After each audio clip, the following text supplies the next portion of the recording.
Saya baru beli rumah dekat TTDI Jarul. 267,000 je doktor. Situ kan ramai student dengan foreigner.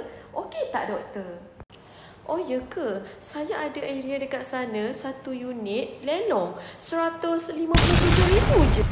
Kan dah cakap, jangan bila dah beli rumah nak tanya saya. Ni dah beli rumah, diam-diam je lah. Kalau dah tersalah beli rumah, senyap-senyap je lah. Sebab kan saya dah cakap, game saya adalah game lelong. Saya tak main game lain.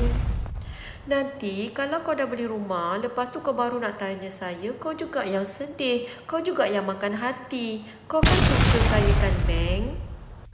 Kalau beli lelong pun, menang 200,000, still untung lagi. Bulanan bayar kepada bank RM1,000 je.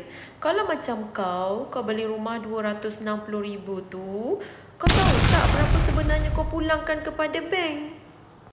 Jadi nasihat saya, sebelum kau beli rumah, kau buat SWOT analysis kau.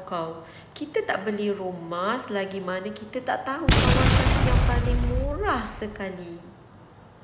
Tapi tak apalah, kau kan dah tersalah beli rumah dan kau pun suka nak bagi subsidi kepada tenant-tenant kau tu nanti. Dan kau akan kembali semula kepada saya. Tak ada masalah. Saya kan boleh tolong macam mana tips-tips dan strategi untuk pendekkan loan rumah kau.